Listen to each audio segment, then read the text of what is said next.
What's the biggest epic fail of your career? One, like way back, I did like a show to where my laptop essentially crashed. Oh no, it turned off completely, didn't want to turn back on. Yeah, like turned off, like just wouldn't reboot up. It was like a Windows before like I upgraded.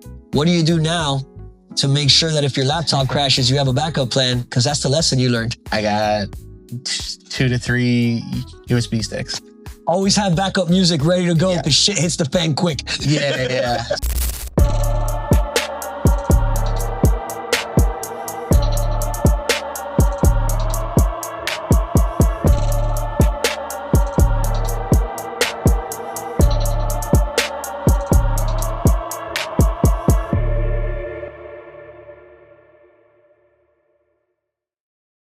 This is Rock Talk, where we document short conversations with experienced people in the Rockwell ecosystem.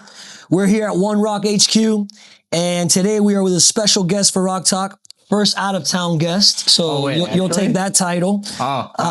Big guest for Rock Talk. A recent connection for me, but a solid one so far. So I definitely wanted to get you in front of the camera here. Wanted to discuss the entertainment industry overall, somebody that wears many hats within the entertainment industry. And because of that, I know we'll get some good insight from you and maybe even a gem for a future DJ out there to relate to. So DJ, producer, music director, Bobby Booshay, welcome to the show. Thank you for your time while you're in town. Thank you for having me. I know it's an Uber ride away, so I'm glad you can make it out here. With that, we'll start with the obvious. Yeah. How's Miami? How's it been treating you? You've been spending some time down here lately. A lot. You know, how's it going for you down here? Great, honestly. And maybe you can shine some insight on this too. I've never gotten more compliments in a place than when I've been playing down here. Like each time I've been playing at Shiso, tons of people when they walk up or when they're leaving or just in general, like, or they make like an effort to come like talk to me, be like, yo, the music is killer. This is great. Like, you've been killing it. I've never had more people ever like come give me compliments. No shit. As I have down here. Yeah. So I would say that's a good feeling. And then also just being able to explore the area more. Like the first time I came here, I was a little iffy. I wasn't sure if I really liked it. And now as of late coming down and just doing different stuff and like experiencing the whole area in a different way than originally, it's been very enjoyable. So I'm sure in the beginning, like any new project, it's like, you know, head down, get it done. So you maybe didn't have that time to kind of get the leisure and look at it a different way. Yeah. And as of recent, you know, you got a good morning run in here and there now, right? We were talking off camera and he got introduced to the Miami humidity already. You know, he's definitely almost passed out a few times mid-run. Is there something about the city or maybe an experience in general that's gone shitty? Is there something that stands out that you're like, they got to work on this? Luckily, no, not yet. You know, everybody's been very cool, very kind, no issues as of yet. I also just like try to stay out the way anyway. So I just really nowadays really trying to focus on what I'm here to do that. And like, then I'm out. Buy a car and try to park, and I'm sure we'd be having a different conversation. Yeah. Well, every other time I'm here, the question is, so when are you moving? Right. So I'm like, I don't know. Well, probably not, but the city would the city would be good to have you, man. So if you make the move, we'll definitely open arm intro here from the city. Like if I had some type of representation of it, right? Yeah. So let's talk about Little Bobby. How'd you pun? How'd you start DJing? Let's see. It kind of formed always. I was never like good at sports or anything like that. Never really. I like tried all of it. Never really clicked. Then I just started getting into music. Started playing guitar and like being in bands and stuff like that. And then eventually just started listening to dubstep and not early, but within that time frame. So like 2011, 2010 to like 2012, like EDM, dubstep. So that You were DJing by then already, or maybe like by 2012. I can't remember when it all actually started. You were thinking about it at bare minimum. Pretty much, just to paint the picture of like that music in that time frame. So then I wanted to make that, and then I also just started getting into DJing, and it's just where I finally found myself really excelling. Okay. You know, the band stuff kind of like worked. It didn't really. It's also too much to try and like pull together and do something with like 4 other people. So yeah, now you're kind of dependent on other people, where the DJ is you know, it's just me. Yes. Yeah. So I just put my focus into that, and 13 years later, we're here. Nice. So yeah, it's really where I found myself excelling the most, where I felt a lot of drive and passion and love, and just also just music in general. Very motivating. And you said the guitar, right? Yes. Any singing? Any other? No, guy. Okay, no, good. No, the face said it all right there. No, I can't sing. I wish I could, but I unfortunately cannot. Cool. No, but musically driven in the end of the day, because I mean, I can't hold an instrument correctly, much less play it, right? So Yeah. it's definitely a skill set that you either need to have or extremely work on. If you may not be good at it, but if you practice, you can kind of get away with it. Oh, yeah. Per se. I don't have an ear. Like, there's no way I could practice all day. Really? And, like, maybe we could smash a guitar here and there and make a video out of it. That's as far as we got. You mentioned dubstep as a reference, I guess early reference that got you interested. Were there any DJs that stand out as like, early references? Not so much mentors yet, but like somebody that you looked at and you're like, damn, that's kind of cool. At least within that space. Excision. Okay. He's no longer, the other guy, Hatsick, he's no longer relevant and kind of an iffy topic. But like before, he was up there before. Yeah. Before all of his controversy stuff came out, I like highly enjoyed his stuff a lot. And then who else?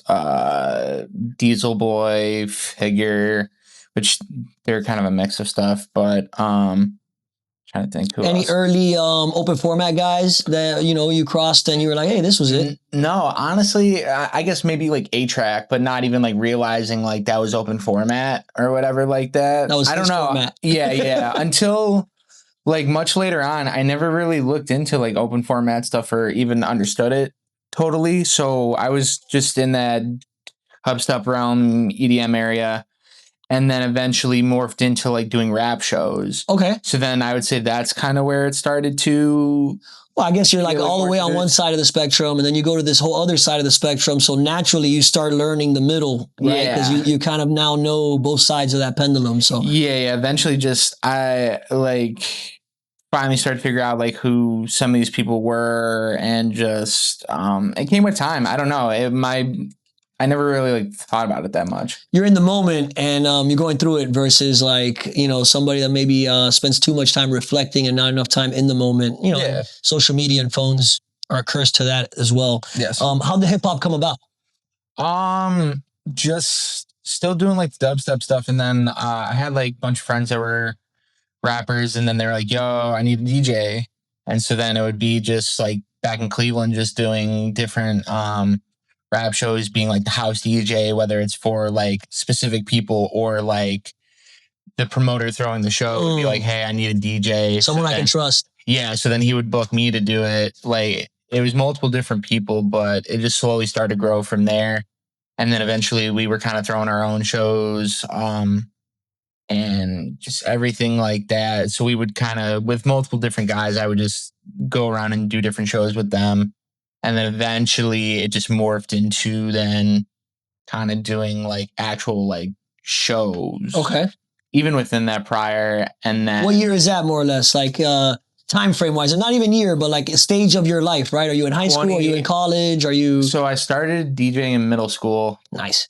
And then did it all through high school, all through college. So all the shows were like through high school era. That's sick. Bro. Yeah. You get that early experience that you can really build on. Yeah. So it was, a lot of long nights of all different stuff. So it built from there, and then eventually started then going into like clubs. And then finally going to clubs. Obviously, I wasn't like old enough in some of those instances. It's awesome. Some places So when I wasn't fake old, ID. when I wasn't old enough, the trick to get in was, you know, you were carrying the DJ's crates. Yeah. But now, you know, when in those years there were no crates, right? Yeah. So what are you gonna do? Show up with like a guy's laptop and be like, I'm just here carrying shit. Hey man, right? I'm helping. Didn't work I'm out. here. It didn't work out. So the fake ID kind of became a little more important. Yeah. So high school days, you're really, you know, kind of getting the understanding of the industry. Yep. By college, are you regularly working? Is this like now a job, or is it still like whenever something pops up? Kind of a mixture. I knew like going into college, so I went from Cleveland to Athens in Ohio, which it's like a 3-hour drive from Cleveland. You said Athens. I immediately went to Greece. I had a feeling. Yeah. So, but I knew going down there, it essentially was like a fresh start. Nobody there like knows me. They don't know what I do. So I kind of set a goal and a mindset of like, okay, I'm going to go down there and basically just show everybody there, and not in like a boasting way or like whatever, but just like that I'm better than everybody down there. I can play better. I can do better work. You can hang. Yeah. / just like the guys that have been down there or whatever, like I can play a better set than them. I can do better work. And that type of mindset definitely helps you also like practice and like push you to be better, right? Yeah. Because it's one thing to tell yourself that, and it's another thing to really want to achieve that. Yeah. Well, and I think there's a big difference in today's culture where like everybody wants and says and etc. But then it's like, do you put in those X amount of hours every day? Do you do your research? Do you find out who that competition is well enough to compete? Or are you just, I'm better than him and you don't know anything about the guy, right? Because that's hard to kind of gauge if that's the direction. Well, all the prep, exactly like that, all the background stuff, it makes a difference. And I think end of the day, and I've said it before, but you know, you have to do good work at the end of the day. So if I can come into a place like that and do better work than like all the people down there, and like instead of sitting here and telling you why I'm better, I'm just showing people. And all of a sudden people start saying it for you. Yeah, exactly. So that was my goal and my mindset going down there. Like, all right, I'm just gonna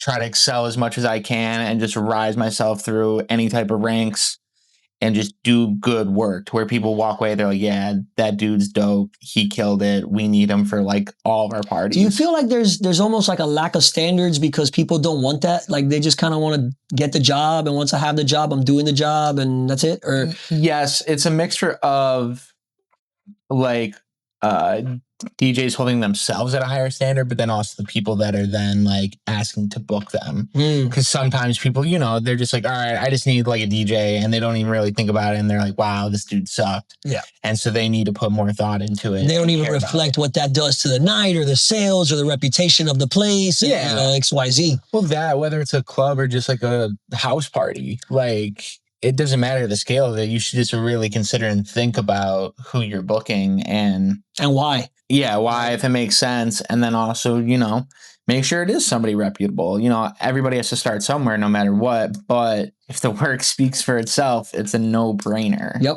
The barrier of entry, I think, has gotten much easier, which is good and bad, right? It gives more people the opportunity to get in, which is great for the industry. But it's also bad because I'm starting to see not so much like bookers and people that have a role within it, but more of the venues where like the manager's doing the bookings. Yeah.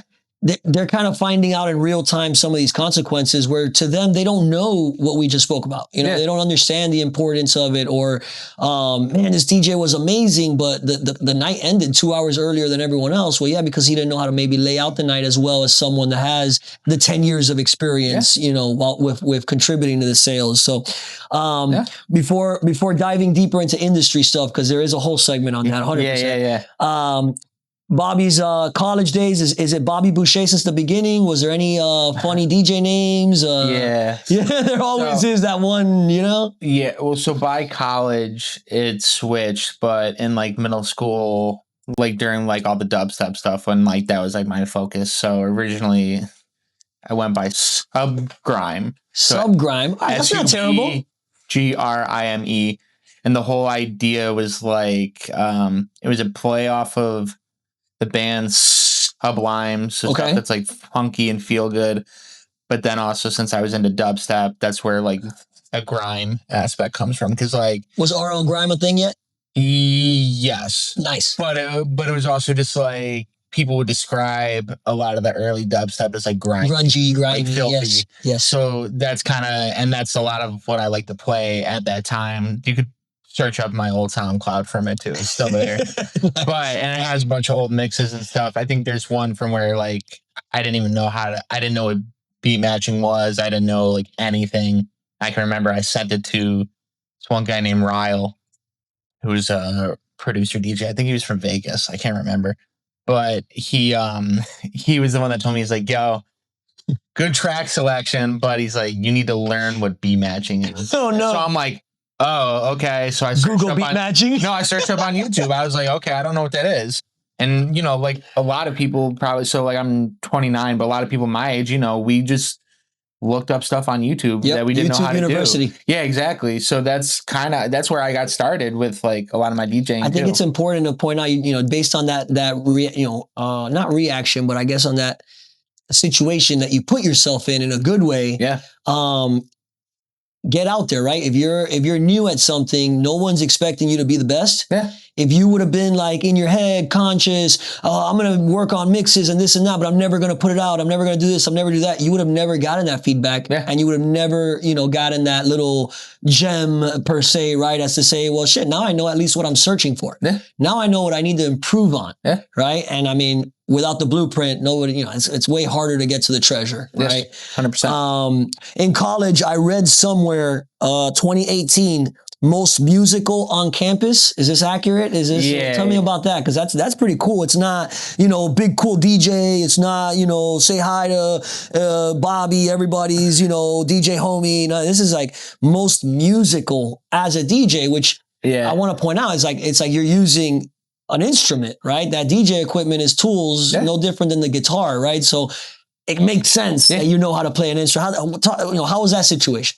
I really wish there was a cooler story to it. Okay. It was just they're down there at OU. There's a local magazine, and they just ran like a poll. And I don't know, I was somehow... The poll's even better. No, I don't know, yeah. I was somehow on it, and then I won it, and... Oh, that's awesome. I don't know. Were you on air on campus, or like anything for the school that made you stand out, or you just doing your thing? They had like a radio station, but they didn't really have like any type of like DJs on it. But no, I just... Like I said, I went in, I just tried to do a bunch of parties, and then I eventually just started doing a lot of the bigger... events that they have down there. So at OU around Halloween, for the longest time, it was the second biggest block party like in the US. So it was like Mardi Gras and then this. Okay. So each year they would set up a stage on like either end of this main street. And then eventually I got asked to DJ it from a guy named B-Funk, who has been down there for years, like far longer than me, but he's like one of the mainstay DJs down there. So shout out to him. But B-Funk. Oh, yeah, sorry. I'll take the B over the P any day, bro. Whoa. Not because Brian, bro, it's a B. Come on. Or Bobby. Or Bobby. Jeez. B but yeah. But no. So yeah. So I did that block party. The one year, I think that was 2018, maybe, and then eventually there was a music festival there called the Numbers Fest, which had been going on for years. It was the #1 college music festival in the whole US too. And you got both those opportunities in the same year? Yeah. So and that's the same year you got voted most musical. So there was some kind of correlation here that you were doing something right, 2017, 2018. Yeah, that sounds right. Actually. Yeah. So actually funny enough too, when I did the Numbers Fest, the slot I played was on a Friday, and it was me, St. John, before he blew up, so before Roses, then ETA, and then some Miami guys. And then Saturday was like Marshmello, Lil Uzi, bunch of people. But so then I did that, and then each year too at OU, each street has like its own like fest. So it's like just like street party. So everybody just goes parties. Sounds like you guys have excuses to party for anything down there. Yeah, it's great. For a while they were rated like the #1 party school in the U.S. Sick. I don't think anywhere. So then, but I would just do all those, and then I just any parties. I don't know. I would try to do a bunch of stuff. Even like my freshman year, I was just telling somebody about this the other day too.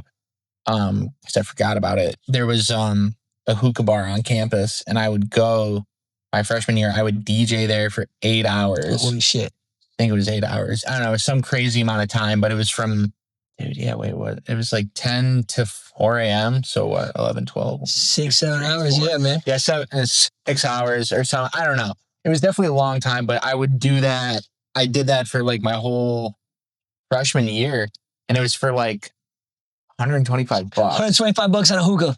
No, not even. I mean, there was enough hookah smoke in there to last me until I left. I would go back to my dorm and just smell of hookah smoke. Do you think gigs like that are important when you're starting off? Because I could imagine you spent a lot of time practicing there, right? All those hours, and yeah, you know, you didn't do it for the pay. I mean, yeah, it helps when you're in college. $200, $200. Yeah. But, you know, I think the practice and the foundation that you get at those gigs, it's important. Where everybody wants to main stage EDC and everybody wants to play at Live, but yeah, you know, you got to start somewhere where you're confident enough to actually do a good job at those places, not just get the opportunity. Yeah, 100%. I think it was just kind of like, all right, this is another way to kind of establish myself. Yeah, the hours sucked. And then it was always on like a Friday or a Saturday. Right. So then I'm like missing out, like hanging out with any of my friends and like anything like that. So definitely, I would say helped grow and shape a lot of stuff, at least for like the longevity of playing those long sets. Right.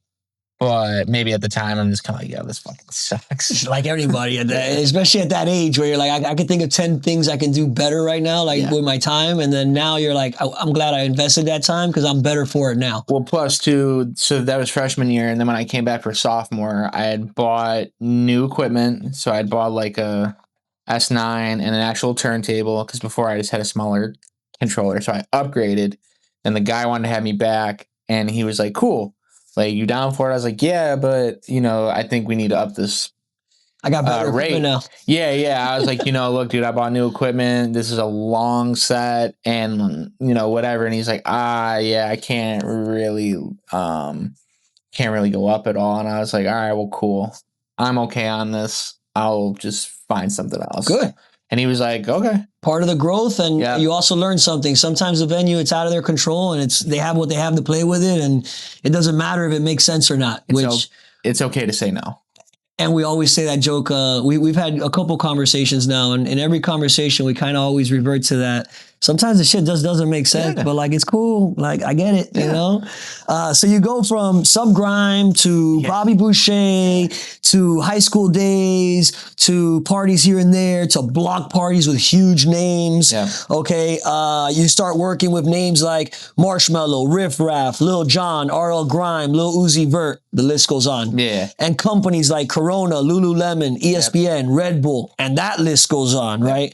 What do you think is like one of the bigger factors to be able to accomplish something like this? How does Subgrime get to Bobby Booshay, get to Corona the beer, right? Like how does that or what do you think got you to that point? Kind of same thing of what I said, just good work. Good work. Like, no matter what, within any of those, it was just playing good sets, being easy to work with within those situations, and then still providing a good and satisfactory product for any of these people to where then it like grows and grows and grows. I'm so glad you said easy to work with. Yeah. My, as a booker, right? As Brian, someone that books DJs, I always say the 3 check marks, and it's in this order. It's be a good person. Yep. Right? Like, are your values aligned? Like, are you a human that, you know, I would want to speak to? Yeah.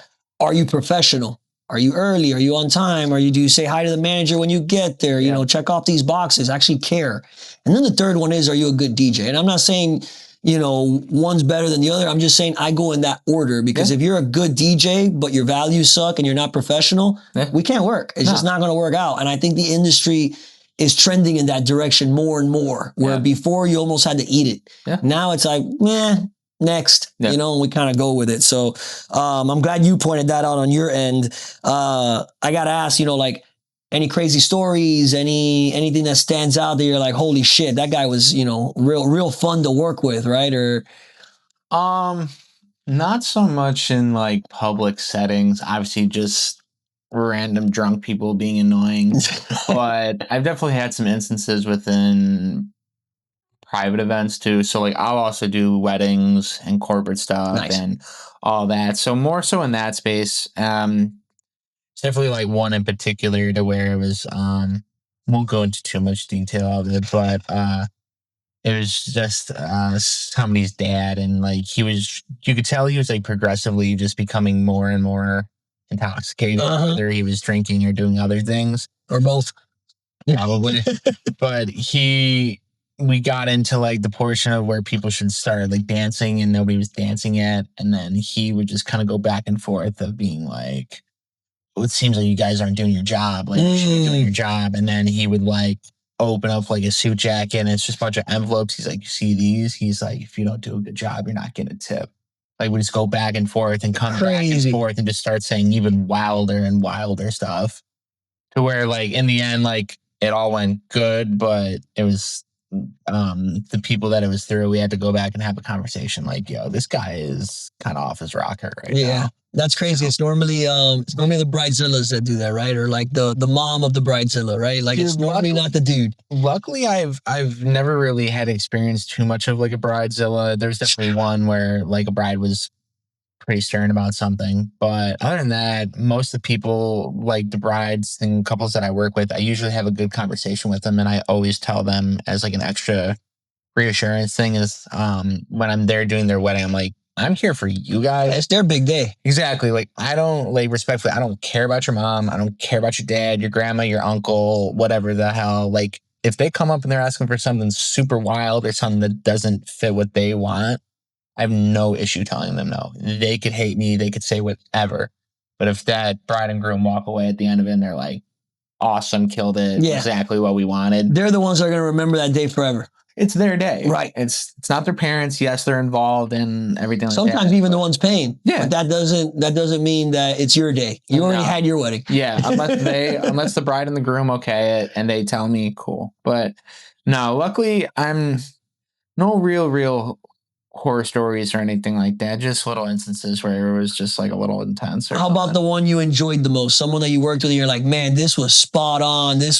This guy's team is professional. This experience was enjoyable. You know, anything that stands out in that sense where you're like, you know, because like someone like, I'm not saying him, right? But like a Lil Uzi Vert, you would think based on his branding and his reputation, like it's going to be kind of a shit show type of thing. And then sometimes they show up as like the most organized professional you know, encounter. And you're like, whoa, not what I was expecting. Did you get to maybe see any of that from your son? No, I would say anybody and everybody that I've worked with so far, whether it is any of those big name people like that, even from like the Lil Johns, Amdala, John Summit, all of them, they've all been super cool. Their teams are great people to work with. But I think it's because we all come in with the same mindset, attitude. Like we just want to do good work, have a good show, and just have it flow as smooth as possible. So I think hence why they grow as well, because everybody's looking for the same thing. Just be a good person and do some good shit, man. So that's awesome. Let's transition hats to Bobby, the music director. Now we're gonna I guess we'll start off by introducing the company that you're with, right? As a music director, what is or are, because I'm not sure exactly how it's set up, right? What are the companies and venues that you work with? So overarchingly, the hospitality group that I work for is Forward Hospitality Group. So within that, we then have down here in Miami, we have Shiso. Been all over the country now. We have a Night John Boy. We just opened up the one in Delray.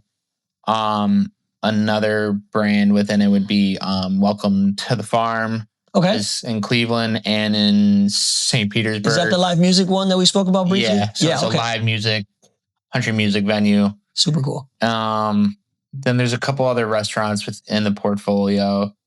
Some other venues within that as well. One called Glamper, another one called My Rich Uncle.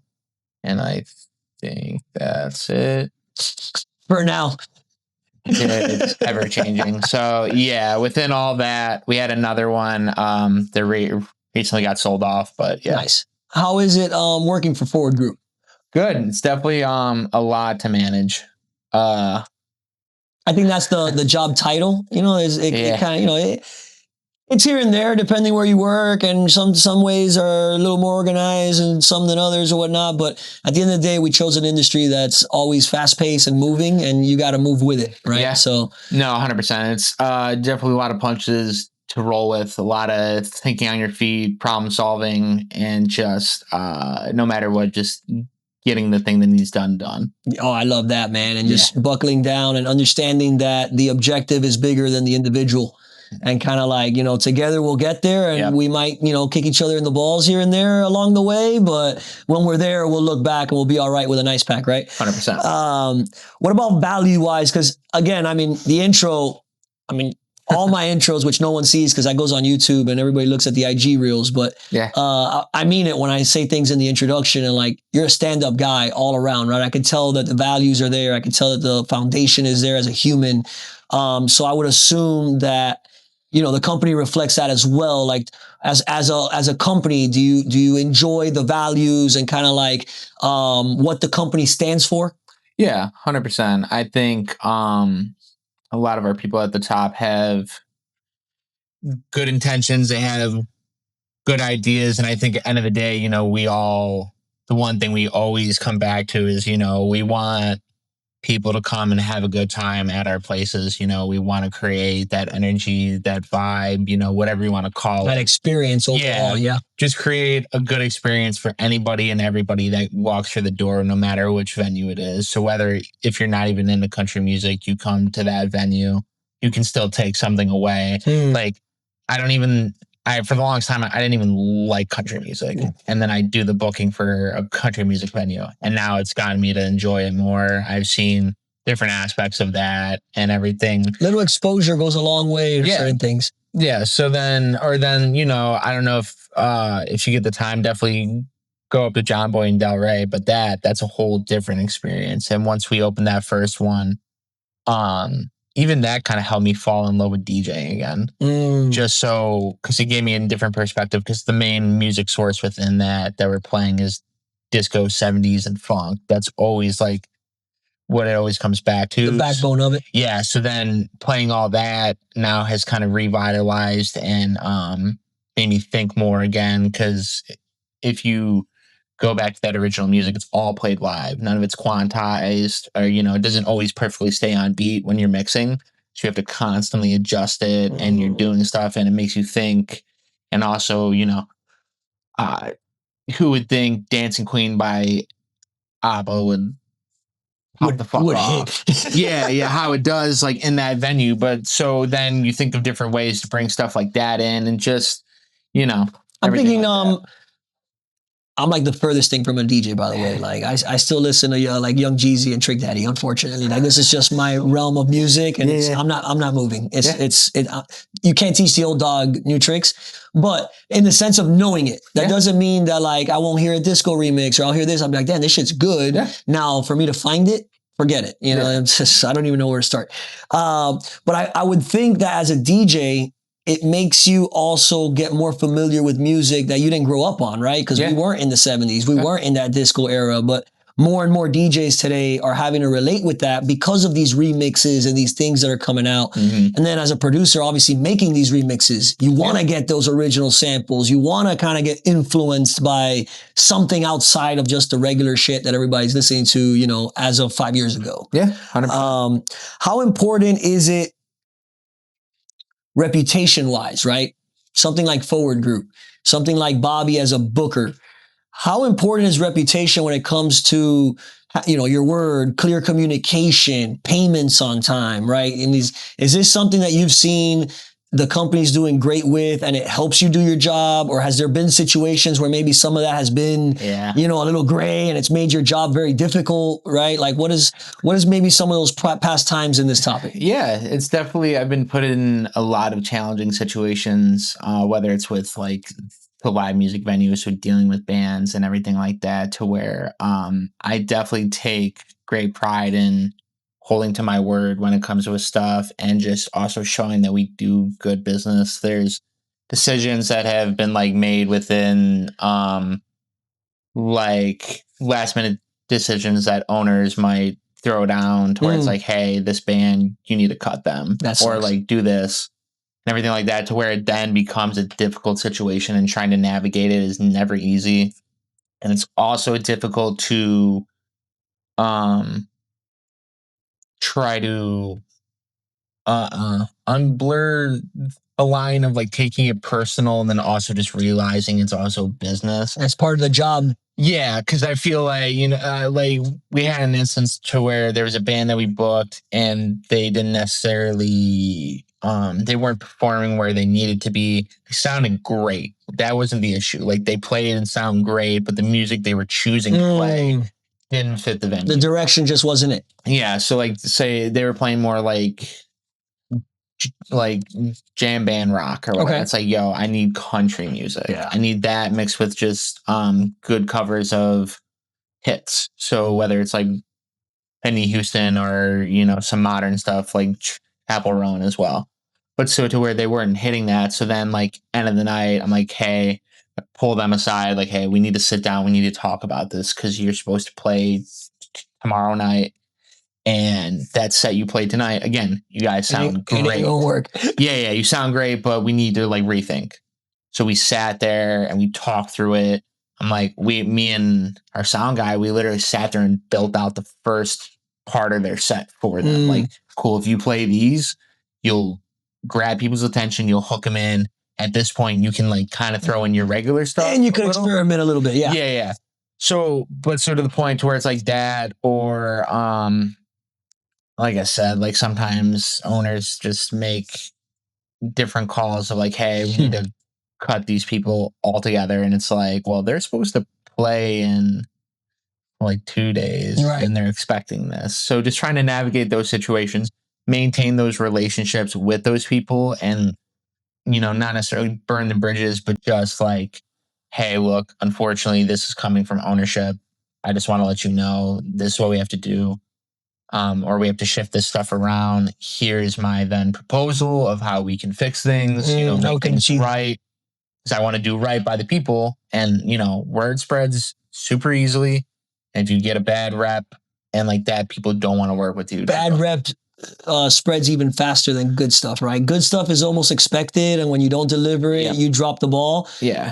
But when bad rep kind of tumbles around, and I asked this question recently only because we're in a situation where we're owed 6 figures of payments from a hospitality group, or better said, a chain. Yeah. And I've seen this in the past, right? South Beach was ran, before the group days by a very big hospitality group or company that kind of, not monopolized, but they were the big dogs, right? Yeah. And they were infamous for paying DJs 6, 8, 9 weeks later, but they would pay you enough to keep you working. And then at the end, whether that venue closed or got sold or whatever, you got the shaft end of the 8, 9 weeks, sorry. And then who do you chase down, right? Yeah. And like somebody like me, where Rockwell's whole motto was multiple DJs working similar rooms. Yeah. It's like, it's not just 8, 9 weeks of a DJ. Now we're talking 8, 9 weeks of like 5, 6 DJs. Yeah. Well, fuck, that adds up pretty fast. Like you said. But I've never seen it play out where the longevity's never there for those companies. Yeah. Eventually the word is just too strong out there, where people are like, I just will move on. Yeah. And not just move on, but then obviously the talent that is willing to, play and not even know if they're going to get paid, it's probably because they don't have many options. If they don't have many options, probably because they're not very, very great, right? Nothing against the DJ. It's more of like, just the situation they may be in at the moment. Well, that too, but also then if you're playing at a place for years on end, you grow an attachment to it. And it's also like, in a sense, it becomes like your safety blanket. Yes. To where you're like, all right, well, like, all right, okay, maybe, yeah, like I'm still owed this money, but I like working here. I like playing here. And then also, depending, like also certain places come with perks, or like if it's a really notable place, that itself is the perk, right? Yeah. So then you become attached and you're scared to let it go. And I also know this from like recent experience, but to where, you become overly comfortable. Yes. Which can be good. Usually most of the time it's bad, to where then you don't kind of realize and you just stick in a situation. And then I'm gonna play this back for some of my guys next week. Just so you know. 100%. No. I mean, this is being sent as a text message to a couple of my guys. Yeah. Just a couple. I'm lucky to say just a couple, but yeah, but no, it's the same thing. You need to know when to walk away, and then also just use it as a wake up call, to where it's like, okay, I think it's time to walk away from this. Let me put my focus and my time in something else that can actually help me more now. Because now, essentially, this place, like you could say, the place kind of tapped out, or like you said, they owe you a bunch of money at this point. It's no point digging deeper in the hole. correct. Because cool, you're getting some of it, but like you said, you're still waiting on this majority of it, and you're like, well, There's a DJ on the roster that never got or hasn't gotten paid for the Christmas party in December yet.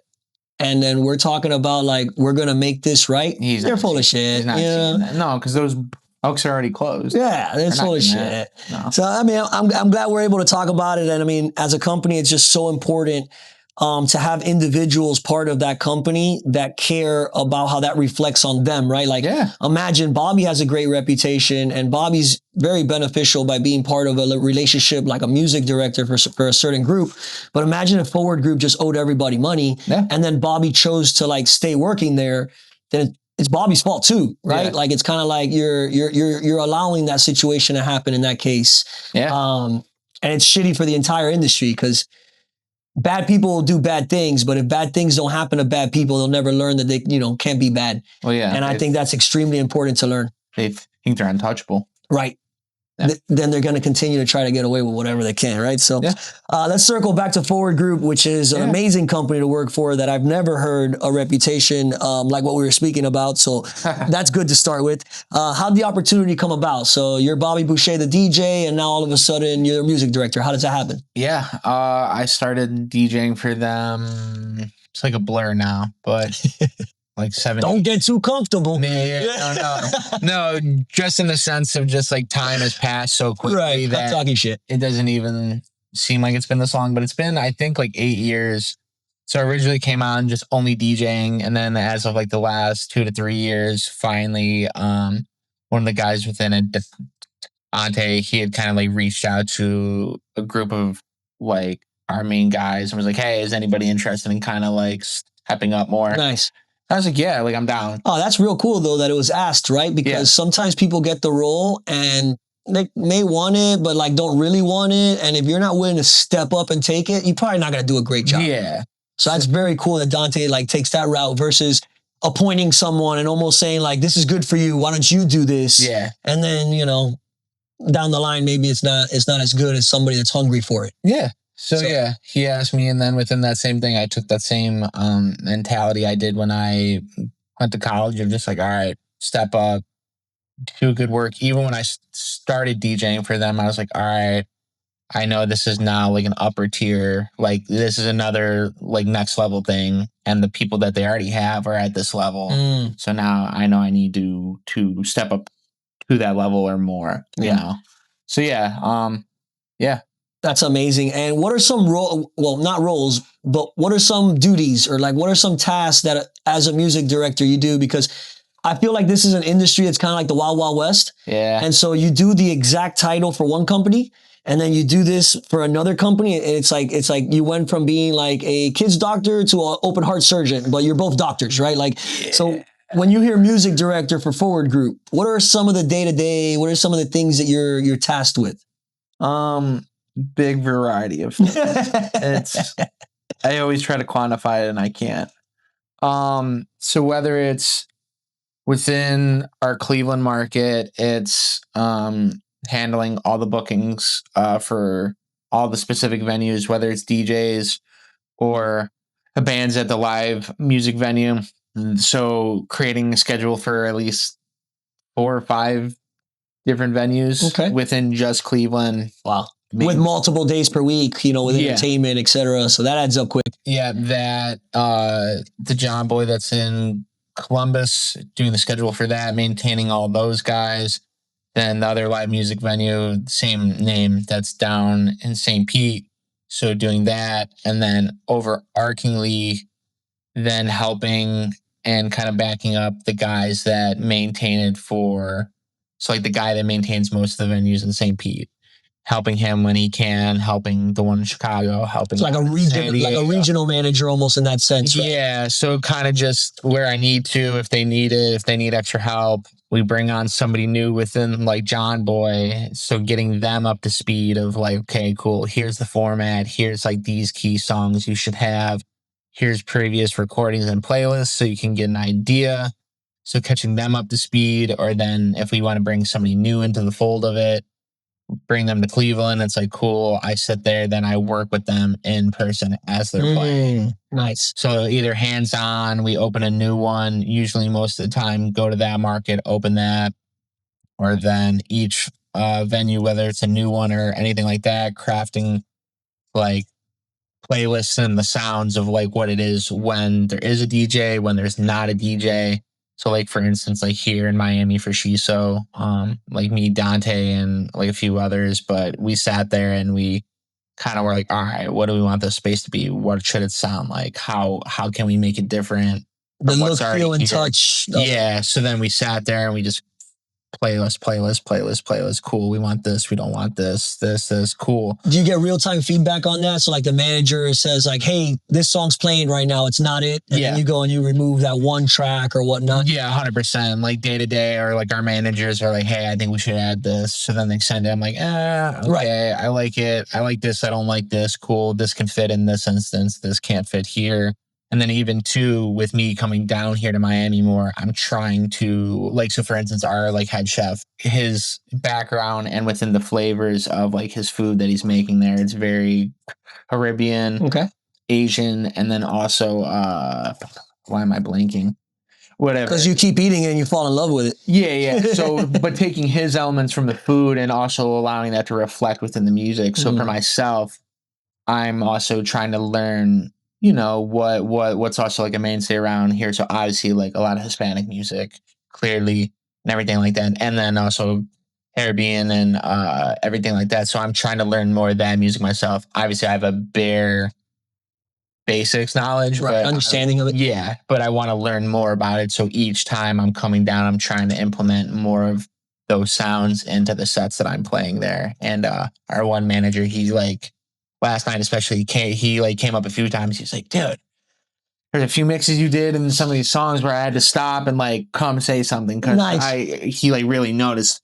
And I was, dude, I'm just trying to, you know, up myself each time I come, and you know, some DJs take that as a bad thing, even if it's a compliment, even if it's not a compliment. I think it's a good thing because you can fine tune the engine and you can really find that baseline and heartbeat of what this place is, right? Without the feedback, it's just your brain. Well, yeah, and luckily each time it was like a very positive aspect of it, but that gives you the reassurance, like, all right, I'm in the right direction. Yeah. This is it. You know, let me dabble down more in this. Okay, this worked. Now I know what I think might work even more. Boom. Yeah. Oh shit, it did work. Or oh shit, it didn't. All right, let me go back to where we were going before. Yeah. Right? And it kind of creates the guy. And on the guideline, is there any systems or any things you specifically rely on when it comes to creating these guidelines, right? Because consistency is key for some of these concepts, right? Like Good Boy, John Boy, it's very unique, right? So you can have a DJ go in there and just play hip hop and you're like, whoa, what's going on, right? And so I think these expectations are set very clearly. Yes. What are some of these things that you do to help you do that? I mean, definitely, I think a big one, and it can be put into anywhere, but you know, you just tell people what you don't want. Okay. It's like, so it's almost as important as saying what you do want. Yeah. I think the don't at least gives you more of an idea of like where you actually could take it and where you can't. So to where it's like, cool, or like John Boy, it's obviously like, you know, no hip hop really, like obviously no modern hip hop. Right. So no Sexy Red, no mumble rap, Ross, no Future, nothing like that, because it doesn't fit. Like that's not what we're trying to do there. That's just in that particular venue, that vibe is not there. To where then it's easy to say like, cool, that's what I don't want. But then also that's why when we bring new people on, I'm like, here's playlists, here's stuff of like certified stuff that you should have and you should be playing. And then here's like previous set lists, whether it's for myself or other people who are okay with it. Like who did the room right. Yeah. This is like, cool. This is where you could go. Or like, we'll even reference to where it's like, okay, cool. These are disco adjacent songs, but these are good to play. Like you could play these and get away where a with DJ may not know, and then they start getting in their head. Like, I think this would be all right, but I don't know, so let me not do it. And then it almost becomes too safe. Basically, so like the thinking of it is cool. I'll give you all the tools. I'll give you every ounce of information, everything like that. Then at that point, it's on you. Yeah, it's you as the DJ, you as the live band, you as this, to where you have all the tools you could need, and then it's on you for your performance.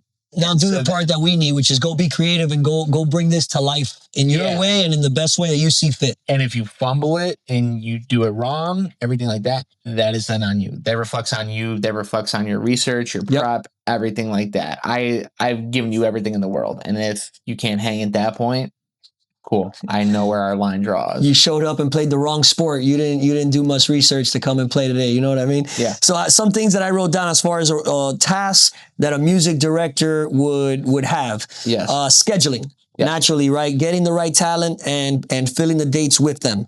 Guidelines, right? Expectations, tools, make sure they're set up for success. Opening new locations, and that I'd throw in there even training, right? Because you're going to be training the booker for that room or sub booker, or however it's categorized within the group. You're going to be picking new residents that you're going to rely on to be your face and sound essentially in that room, because you're not in all 8, 9, 10 locations at the same time. And indirectly, those residents are now like an extension of your voice when it comes to forward group music and entertainment. Playlist programming, which is humongous, and a lot of music directors don't put enough attention to it. If you don't set up the night 6 hours of happy hour, whatever the playlists are used for, then the DJ gets on and the vibe's not right for him or she to pick up on. So those playlists are very important. So that's playlist programming. And then one thing you mentioned that I think is so important, bookers sometimes want to do the job in the easiest way possible. And we're humans. I think you're supposed to, right? So for example, it's January. This is what's working right now. I'm going to make them schedule till December. I'm done for the year. I'm good. Psh, I did my job. But as we know, people change, people get comfortable, people go through shit in their life, right? Something personal happens, and all of a sudden that DJ's late every week or XYZ. And if there's no, and so the task that I'm getting at is continuous auditing. If you're not continuously auditing, adjusting, adapting, then you're not making the product better. If we're not making the product better, then we're essentially saying that we're going to be stagnant or stay the same. And if you're staying the same and everybody else is trying to get better, then actually eventually you are working backwards, right? Your shit becomes outdated. And I think that's important because for my first programming job, right? Like, hey, here's a calendar. Human nature is like, how do we do this the easiest way? You know, if I'm making the schedule every month, why am I doing this every month? Like, fuck it, this is the schedule every month now. Just moving forward, you're the second Friday guy. But then that, gets noticed and even guessed, right? Like, man, I come on pay week, right? Which is the third Friday usually. And it's always the same DJ because you're the third Friday DJ. Well, now it's like I'm getting the exact same experience every time I come here, which is good for consistency, but bad for the experience, right? It's almost like, well, let's go somewhere else and check something new out. And a venue needs to understand that, but more importantly, the programmer or booker needs to understand that so that they could do right by that venue and really do a good job and essentially keep DJs wanting to improve, right? Because now you know that your job's not guaranteed. You're going to want to try a little harder. Where if in January you have 48 dates between now and the end of the year, now my job is to go worry about all the other dates I need to get. Fuck this place. I have it on cruise control. And that's not what I want my DJs treating my, the venues that we represent like, right? No, 1,000,000%. I think it's always good I always want to keep people on their toes. I think that way it keeps it fresh. It keeps them motivated in one sense, but then also, offer the critiques, offer the feedback like, hey, I noticed this, or, manager mentioned this. So, I always want to sit down and talk with people first. Like, hey, look, like this is like becoming an issue. Let's squash it. Let's do this different. Let's do, whatever, real-time feedback, real-time adjustments. Just so, same thing. I want people to do better. I want them to be better and continue to grow. I don't want the stagnant. I don't want this. I don't want that. Let's if we all keep going and keep growing and getting better, the industry gets better. Yeah, you should, that. And then also with a lot of our stuff too, I think I said before, but we're just very thorough with who we work with. Take our Cleveland roster, for example, just like it was not a lot of guys, but it's also everybody's honed down where, okay, I know they're good. I know I don't necessarily have to worry about them, anything like that, simple adjustments here and there, like for any of us. Right. But to where it's honed in and I can count on any one of these guys and I can put them there, here, there. A reflection of you at the end of the day. Yeah. And that it's going to be good, Good person, professional, good DJ. Yeah.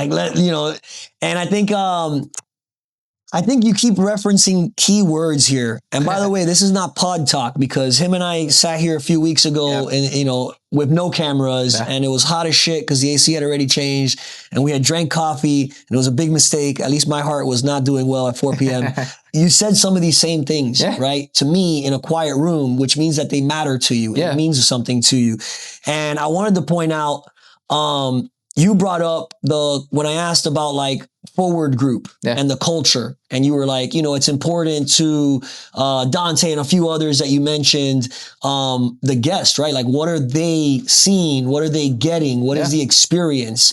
And when thinking of the concept, you have in mind, like, who's the target guest? Who is this being built for?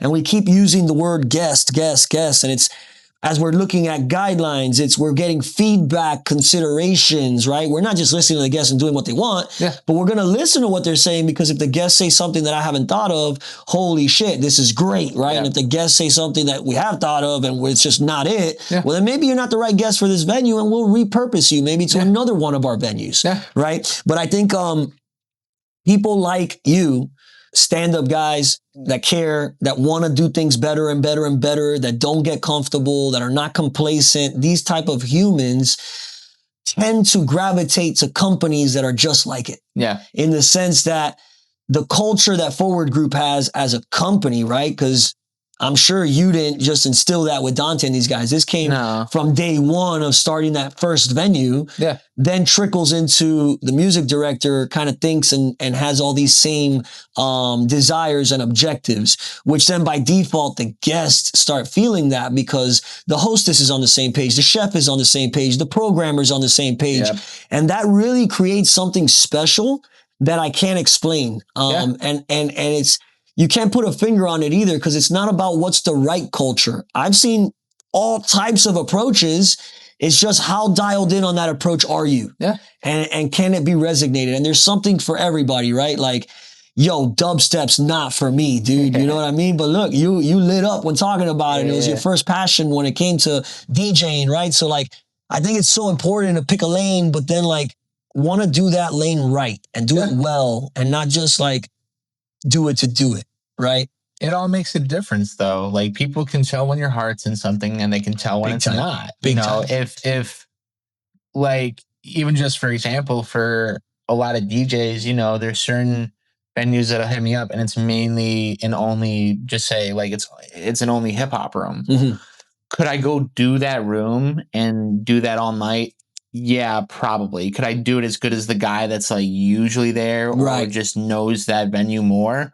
No, he's definitely going to know it better. So I then don't put myself in that position to where I'm like, all right, I don't feel 100% confident in this. Yes, I could do it. But at the same time, I'm going to I know in my mind, I'm going to struggle. Right. So let me just do right by the room.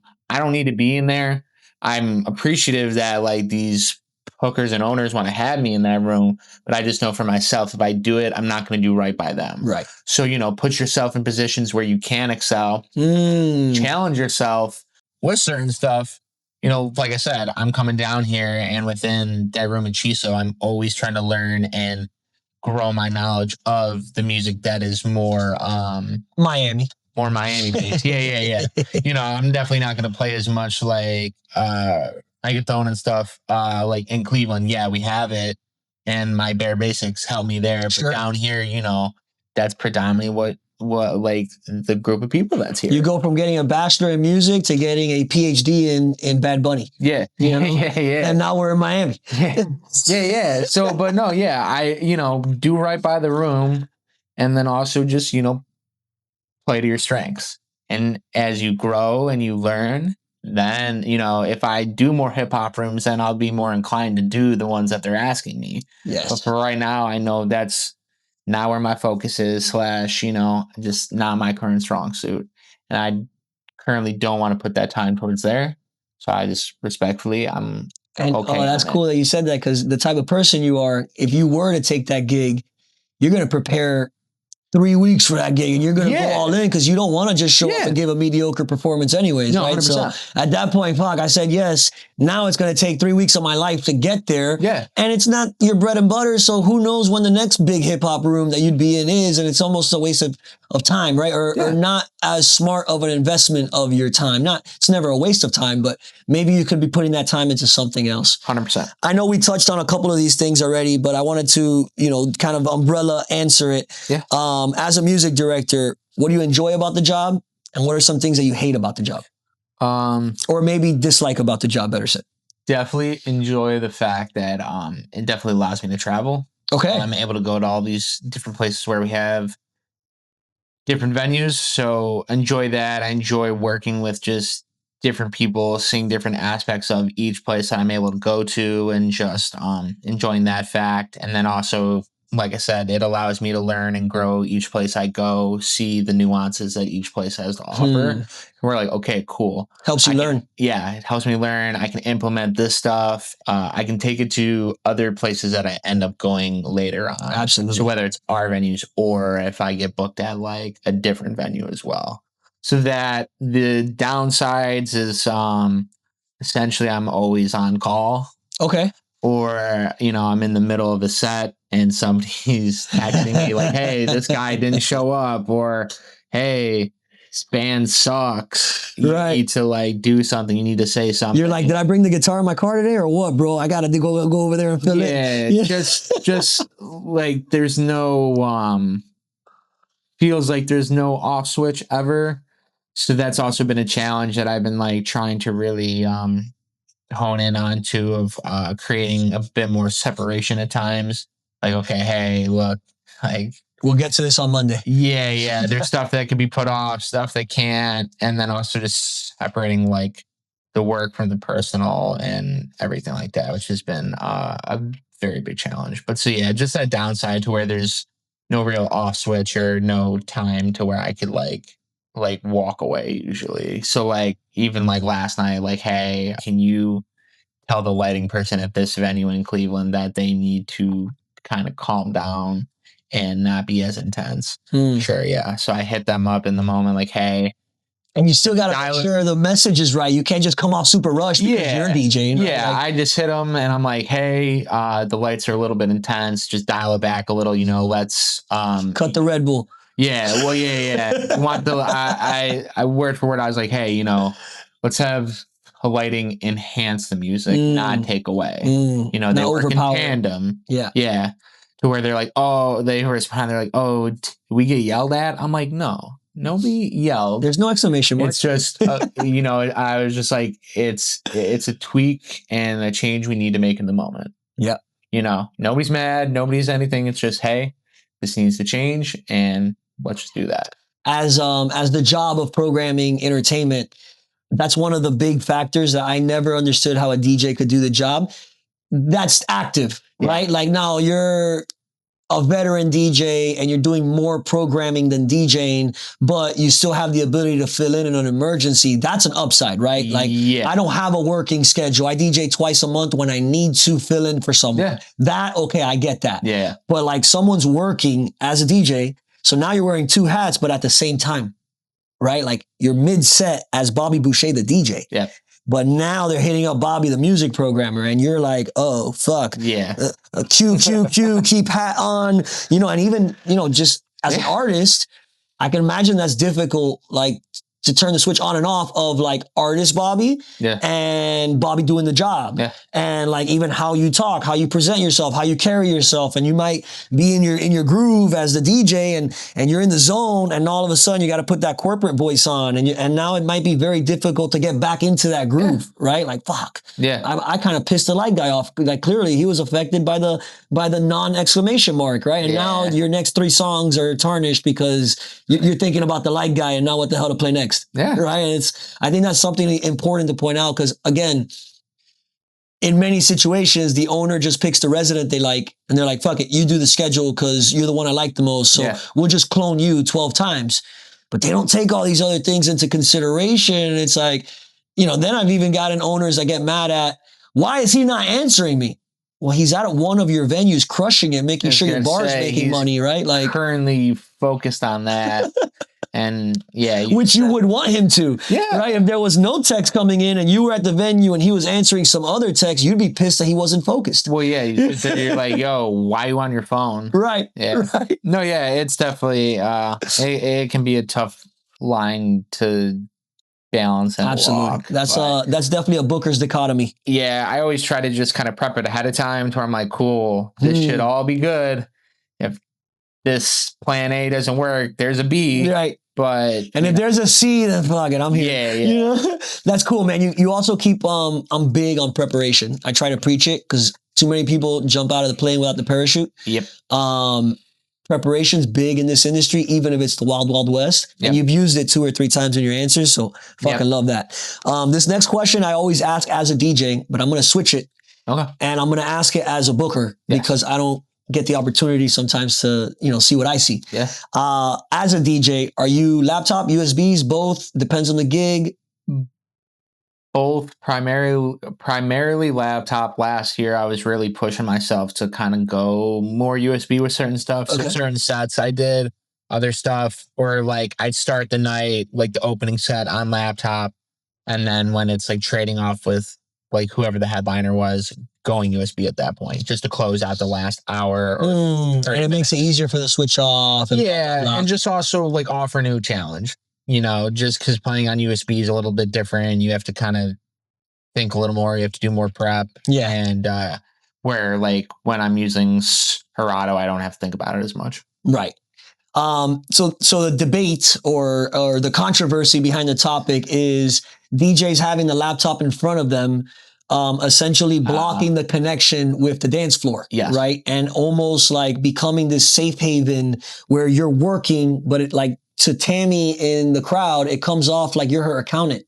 Right. Like you're at your desk working on a computer when she's there trying to connect with the DJ. And so sometimes, especially in this weird transition period a few years ago, now it's gotten a little more known, but it's like, Tammy thinks the DJ's bored and just has a shit face on. And the DJ's 4 songs ahead, busting his ass working, trying to, perform at a highest level. And so there's this disconnect of an understanding, right? Where now the DJs that are on USBs, they don't have that. So it almost comes off like they're having more fun. And indirectly they're giving off that energy, right? So I've heard many DJs like, I don't like the process of the USBs. I'm a laptop guy, but what I've been doing is putting the laptop off to the side, and now there's not that barrier between me and the guest, right? I never liked it like right in front or anything like that. I always definitely prefer either side. It doesn't matter to me, but I don't think it should be in front of you, blocking line of sight. Right. I think just in general, I think it just allows you to connect better. And as a booker, is this something you consider when you're dealing with talent? Like, the crowd really connects with this guy. He's going to get 3 dates instead of 2 because the other guy does a great job, but like he's kind of like dead up there, like there's no real energy coming out of the booth, just great music. I would say, all right, I thought you were like framing it in terms of like where they're putting their laptop. No, I've never really thought about it like in terms of that, whatever guys want to do to make them feel comfortable. But I would definitely say, like if somebody's kind of just standing up there like a dead fish, like lighten up, loosen up. I think I've even said to certain people to where I've like noticed they're just kind of standing there and just whatever. I'm like, yo, like I've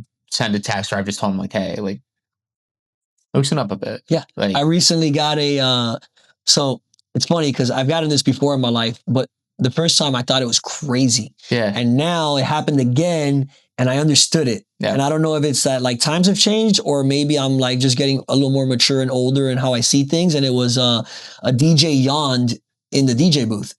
And I got a text saying, you know, hey, if he's tired and bored, he shouldn't be in the DJ booth. People are looking at him, you know, like he should look like he's having fun. And I get it, you know, like I kind of get it. It seems a little strict and like, I can see it in one sense if you're just sitting there and you're just like blatantly open, just like, right, whatever, like that. But if you like kind of turn, right, do like that. No, it was scenario one. It was yeah, then he had done a pool party during the day. He had done a happy hour after that. He's been on his feet probably 14 hours at that point. He was fucking over it, but the owner wasn't over it. Yeah, he doesn't know that though. Right. So exactly. He's like, no, you're here. But no, I mean, I've even had there was like one place I played at before where I think like an owner said something to the hooker guy of like, why does Bobby look like he doesn't want to be here? So I'm not sitting there like smiling or whatever. I'm like focused. I was like, dude, I'm sure your heart surgeon isn't laughing while he's cutting your chest either. He's in the fucking zone. You know what I mean? Let me do my thing. Yeah. I was just like, okay. And it's like, I was like, it has nothing to do with my facial expression. I'm here, I'm doing it, and like I'm having fun. Right. I'm just like focused on what I'm doing, like whether it was that particular moment or like throughout the night. So I think it's a new topic that's kind of out there, and I think it's something that maybe even people haven't considered or thought of. Yeah. As far as like venue owners and stuff. So I like shining light on it, and I appreciate your transparent answers, but also the insight of a DJ and a booker. And kind of that gray area in the middle of how you relate to it both. Yeah. Let's talk let's talk residents. Yeah. Pros and cons of having like a weekly resident versus having a rotating schedule. I personally think the rotating schedule is better. Okay. Just like the weekly resident isn't a bad thing, but then I feel it puts more pressure on that particular person. And, you know, I think a lot of us, if we're in a situation like that, we always want to keep it fresh. We want to keep it new. But if you're weekly, and I think it more so focuses, I always think weekly, when it's week by week, I always focus more on staff because I'm like, all right, the staff is going to get sick of you. They're going to like, sometimes they eventually know all your transitions with certain stuff. I know what's coming next. Yeah. And then like they go to like managers, which then could go up to ownership. Like, yo, this guy just plays the same shit over and over. Meanwhile, the crowd that is there, like they eat it up. They love everything like that, to where it's like, okay, well, where do we go? Who are we pleasing? Yeah. To where I think at least like if it's a rotating like monthly thing, you at least, it keeps it fresh for everybody and it just allows the room to breathe more. Like you said though before, if you have that resident, it definitely creates that consistency, which is good. But then also like it can create monotony too. Yeah. So I'm right in the middle on this topic. And I think it's important to have like what you have in Cleveland, right? Your handful of guys that you can count on. Yep. And the expectations are very clear. But at the same token, it's not like he's there every Friday. Yep. Because you also want them to play other rooms. Yeah. You want them to see what the city's doing in other rooms and what's working and what's reacting and what's not. And bring the good shit with you to my place and go experiment, you know, in other people's dollars and come and, you know, make sure you know what works by the time you come here. Yeah. So it's that middle where it's like there's set residents and rotations, but it's also not like you're my Thursday guy. Yeah. Because then there's Thursdays is Thursdays. It's nothing special about next Thursday. Yeah. That's cool, man. That was a great insight on that. Last topic as Bobby, the music director. Yes. How can somebody stand out in this industry to a music director, right? I'm a DJ, I'm working. How do I stand out? Same thing. The answer always comes back to just doing good work. Do good work, but then also apply yourself and then also kind of be ready and open. Okay. So even for me, like when I started DJing with forward group, like Dante would hit me with stuff. It might be like last minute or anything like that, but I always jumped. I was like, cool. Yeah, you need me. Oh, so like and ability. Okay. I guess that's huge. Would be maybe you want the shot, but then you're difficult to work with. It's like, come on, dude, you had a shot. Like, you can't take it or not. Yeah. So, just being ready for anything that could be thrown at you, whether it's last minute, and just, being dependable. I would say that could really help. And then also, just same thing, keeping it fresh, keeping it new. Because if it's just becomes monotonous or you're just kind of mailing it in, that's noticeable. And then it's like, all right, well. We sat down with Chisel, and he attests probably the beginning and all the success of his career to exactly what you just painted the picture of. Yeah. He was in UCF in Orlando. He was just college DJ doing little frat parties here and there. Yep. And a reputable manager in the industry still to today was a bar manager up there. Yeah. And his DJ called out. He needed somebody. Yeah. And reached out to Chisel, and Chisel jumped all over it, killed it, became a resident, worked his way up in that city by doing good work. Yep. And then fast forward the story. I mean, just go check out his Instagram, right? Yeah. Shit. Many other doors have I assume, related to it. Yes. 100%. How does someone approach you correctly? Because I can tell you a lot of scenarios on where like, yo, that was not it, right? Like people hit me up and I'm like, come on, this is what you thought was going to get you through the door, right? What's like that right way? What makes Bobby go, all right, this fucking guy gets it. Yeah. Let's work with this guy, right? At least let me keep him in that back burner for when that opportunity is, presented. We'll give it to him first. No, so I definitely think the way people approach wanting to get booked or anything is very crucial and very important. A lot of people do it in very, very wrong ways. Yes. And also people, they tend to, trying to think of how to word it, they show their hand. Okay. So I can read through immediately, okay, for instance, for a lot of our stuff, what we would do before for one specific venue, we would have them play at all of our other venues before then getting to this other one. Okay. The Bowser, right? The final level. Yeah, yeah. So just as cool, if you really want this, let's do this too.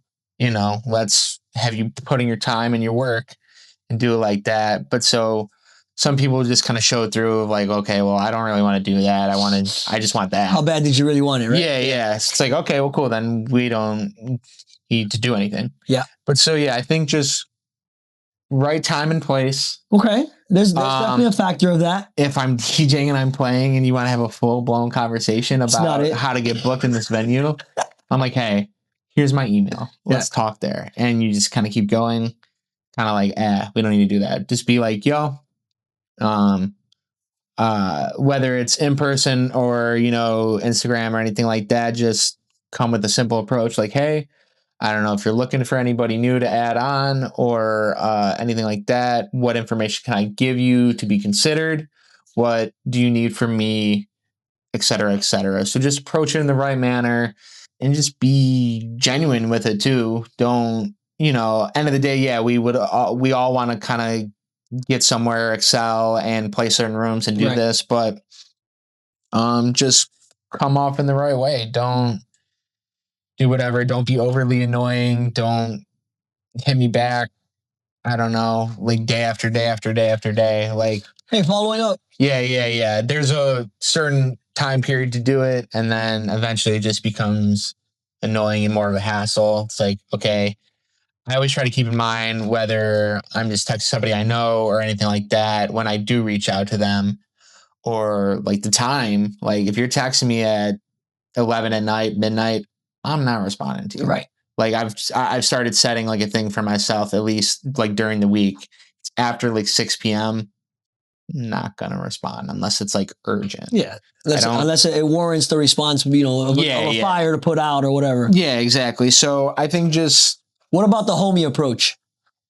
Same thing. I would say even if you're a homie. No, not if you're a homie. The homie approach, I met you for the first time 6 seconds ago, and then it's yo, my brother, what's up? You want to go skydiving? I got a free pass, and it's I can tell you're kind of trying to be my friend to get the job. I'd rather.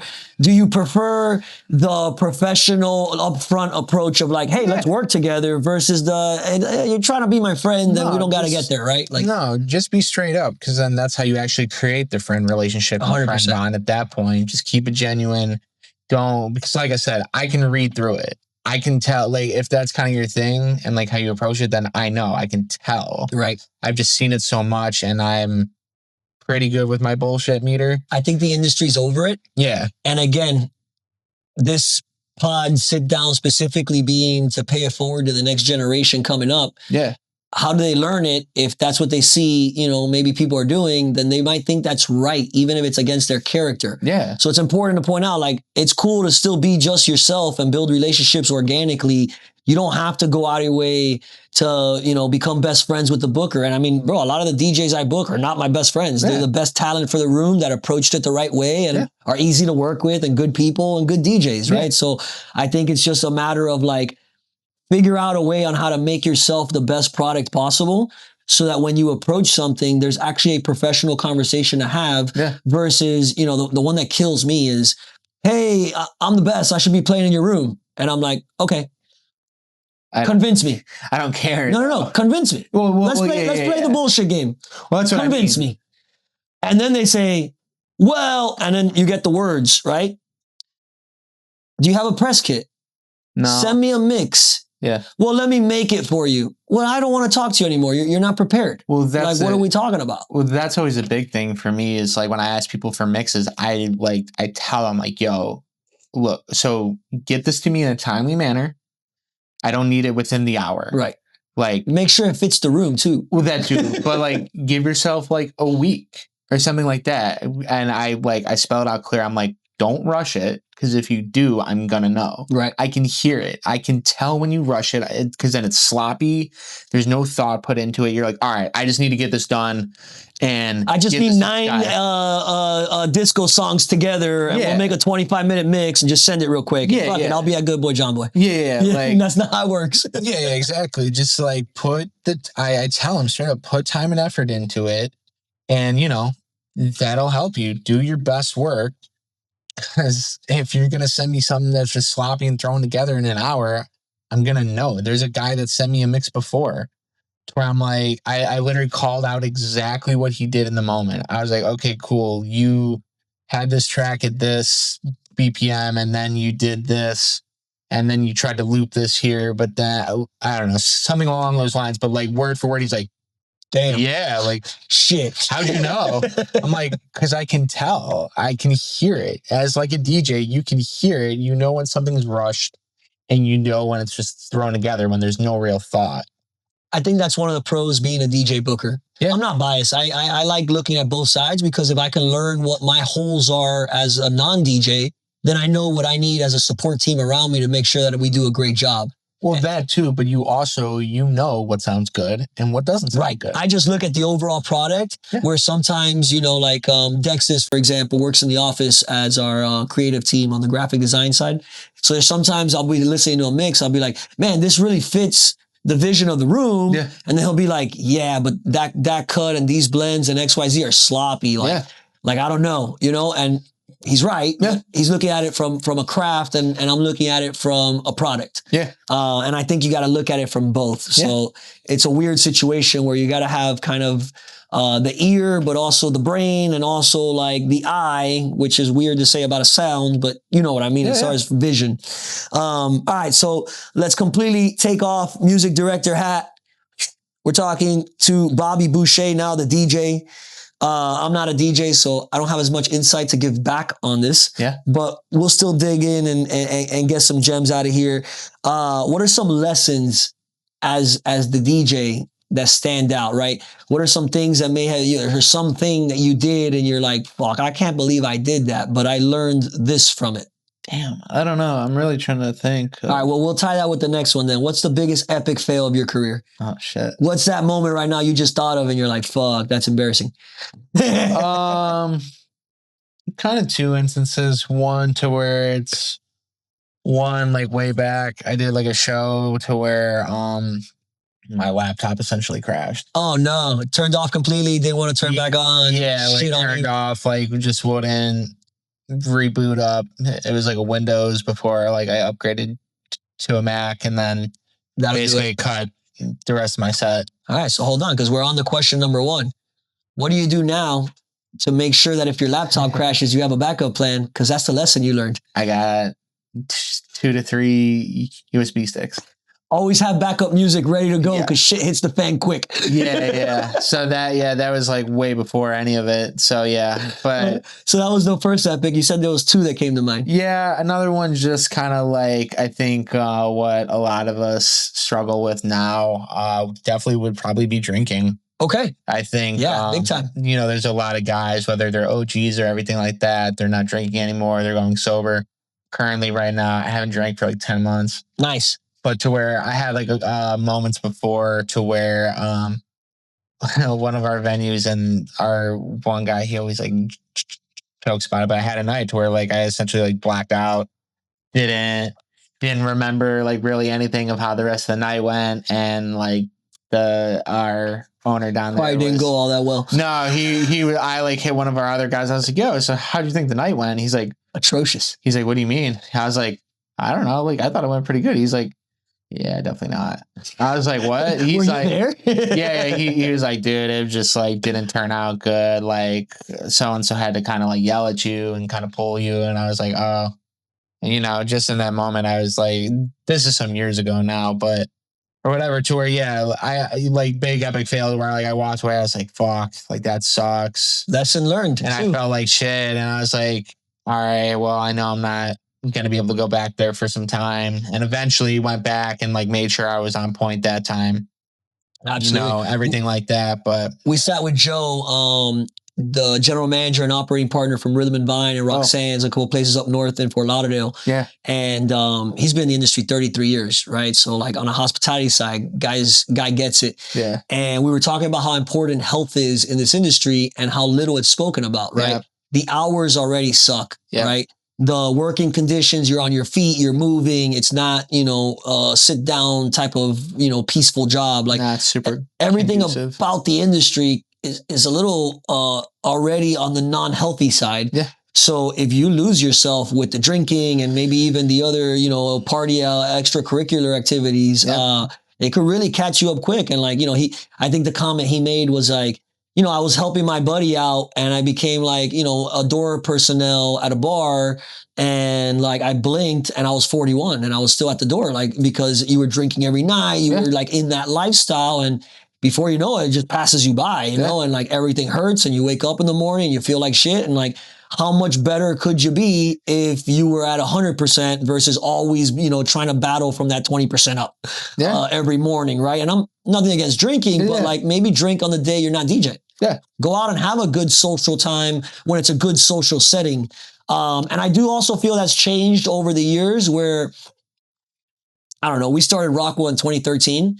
And I remember specifically at that time, it was almost, I have to have a drink or two before I get on to, you know, kind of maybe shake off some of the nerves and the this and the that. And I haven't heard that or at least as much as back then. Yeah. It's no longer like this culture accepted thing as a DJ. People like Vice and people like these guys that are like now not drinking are making it cool to not need that. Yeah. And I think it's cool, right? Because like anything, balance is good. Like drinking's drinking, man. I drink 10 times a year. Yeah. When I drink, get the fuck out the way. You know, like I'm going out to drink. Oh, yeah. But I also won't be going to like my clients' venues or like places that like I might reflect something incorrectly. I'm going to 11 at 4 a.m. where everybody's drinking, you know, like it's okay. We're all going to fit in here. And so it's important to shine light on it. What are systems, again, not as a music director, but as a DJ, what are some systems that you rely on to make sure that you are prepared and you're always up to date, whether it comes to music, invoicing, travel, like just overall systems and organization that keep you, you know, moving forward, organized and professionally? Yeah, I think just essentially I do more of like a mental checklist, but okay, I haven't like downloaded new music in a while. Let me go search through some new stuff, look at like some of the charts. Or like if I hear other people play, all right, like what are they playing? Okay, what can I implement? What can I take? I didn't like that before, now I do. Stuff like that. Then in terms of everything else, like invoicing, I'm usually pretty good about it. I always kind of set a good standard all the time. ahead of time, like, hey, cool, like this is due at the time of it, or like this. So communication is very key in that process. Yeah, 100%. A lot of communication, or like, we both said like a lot of prep ahead of time. So just your QuickBooks based or any type of software to help you with the accounting, or more one-to-one with a client, and it is with just one-to-one. Cool. I don't know. Most DJs are. I asked the questions. They mostly are. Yeah, like I said, I always like, whether it's like going into like a new venue or anything like that, I always like set a standard, or like I find out and make it clear. So like when I went to Vegas, they're like, cool, like here's what you have to do. You have to send this ahead of time. It's a net 30. You'll get it on this date. Damn hotels. Everything like that. Whatever. I get it. But like at least in their accounting department is much larger than the guy at the bar cutting checks on it by himself. You know? So I get it. You need approvals. It needs to go in queues, etc. Just don't be the company that uses it as an excuse and then doesn't pay the talent. Yeah. And then in terms of like travel stuff too, just being like aware of like, okay, this is what I have coming up. Let me kind of be mindful and already kind of looking at flights. Let me do, I obviously want to be like pretty conscious within it. But then also like the last 2 years now, I've been like trying to build like status with like one specific airline. So a lot. Chisel brought this up. It's very important. Yeah, 100%. So like for so my main one now has been Southwest, and then like my secondary is like United. So I've just been trying to build status with them, or even same with if I have stuff where I have to book my own hotel, doing like a lot of Marriott stuff. So then I gain all those points like that. So just do stuff like that, because that'll help you in the long run. Take advantage of those continental breakfasts. Yeah. Especially on the road, the $9 water at the airport, like some DJs say. Yeah. I would say that's how I would. What about where do you get your music? A lot of different pools. Okay. So Headliner Music Club, live DJ service, direct music service, heavy hitters. And then if it's kind of one-offs that none of those sites have, I'll just buy it on Amazon. Okay. Just because I need to. You do any SoundCloud digging? Yes. Okay. A lot of SoundCloud stuff. Yeah. I'll subscribe to some people's Patreons too. I've like gone through most of the pools, and I've just stuck with the ones that I feel best suit me. Is it coincidentally kind of maybe those pools that are not the most popular? Because some of the feedback I've gotten is like, as a DJ, everybody's downloading the same shit. Then it's very difficult to stand out. So you almost want to keep some gems that are just yours. And that's why I asked about SoundCloud. Some guys were like, I go to SoundCloud because you actually got to find it. It doesn't get put in front of you. Yeah, it's kind of a mixture of it. I think obviously definitely some gems and stuff that we all kind of hold on to, but also end of the day, we all have the same access, and we could all eventually get the same stuff. Right.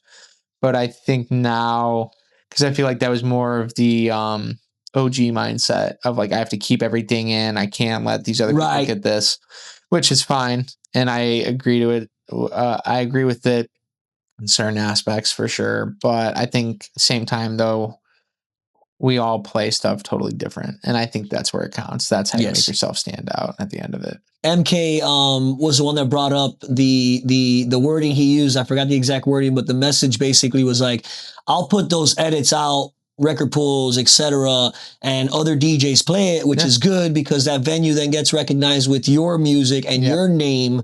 But like, don't get it twisted. I have a crate that no one has, right? And so I can still do my own thing with the tools that everyone has, but then I almost make this little sprinkle on the Sunday that makes my Sunday a little elevated at that point, right? And it gives that, wait, I haven't heard this before, feeling and feedback that I think to a venue is important, especially to a staff that maybe hears the same thing every week or same style DJs that play.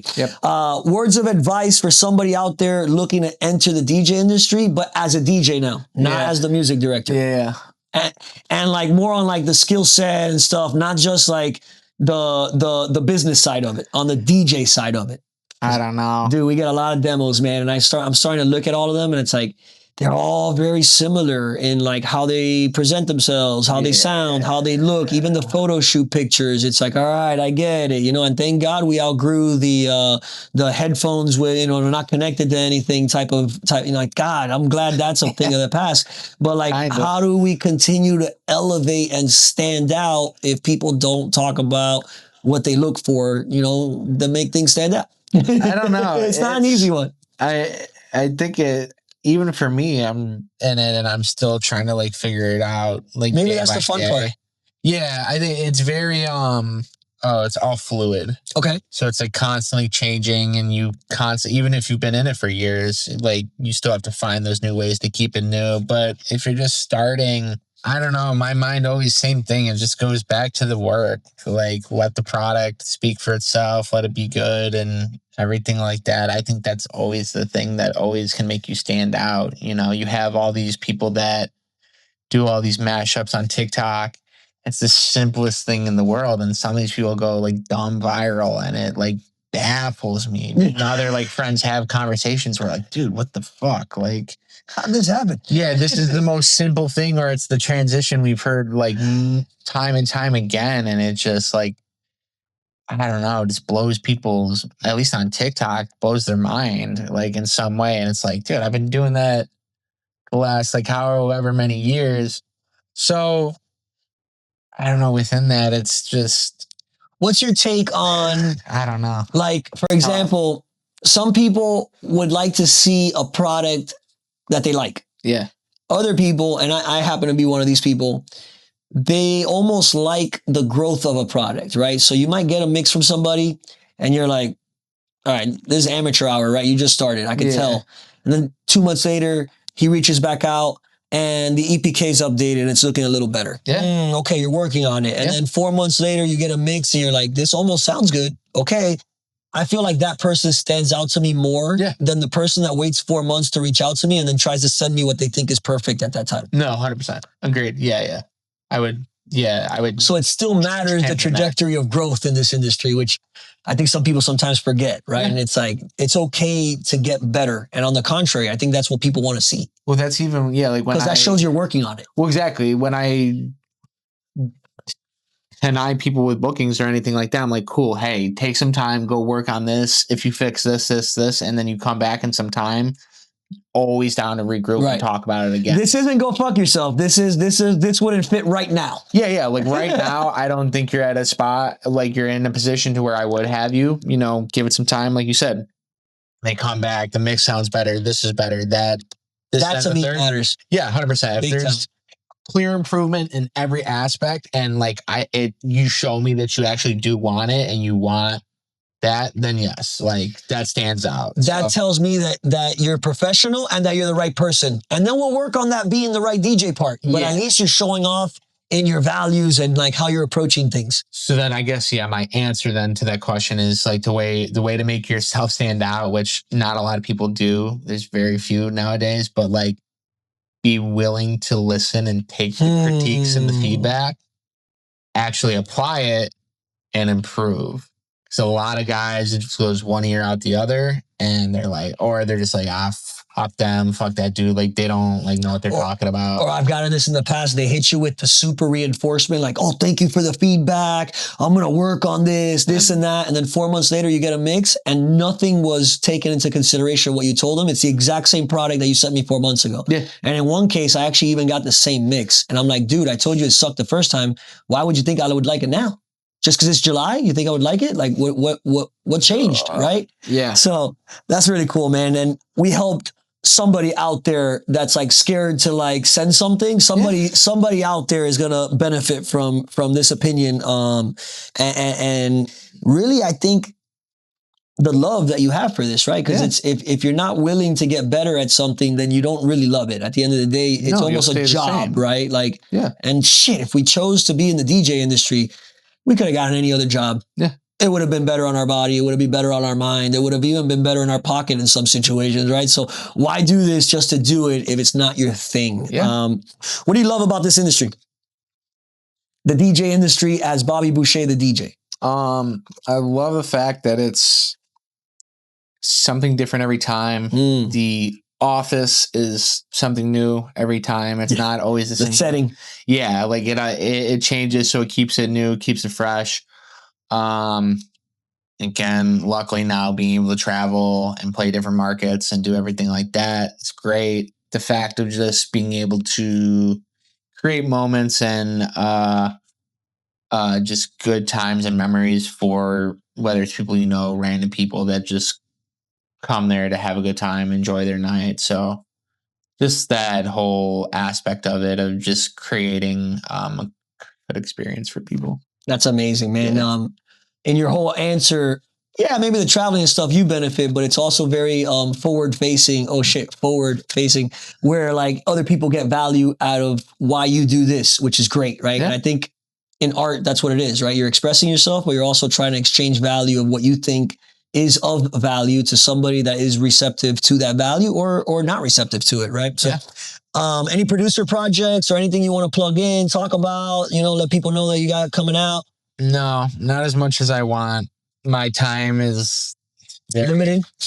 limited and far between, and I really want to put more time into more production and edits. And sometimes I force myself to do it, and other times I just like when I have free time, I just want the free time. I hear that. So it's been a big duality of just like, okay, I know I need to like do more of this, and I just, it's all on me at the end of the day. So definitely want to put more focus towards it, but eventually. Love it, man. Well, I'm sure by our next conversation, you'll have some progress on it, and we'll be able to chop it up more.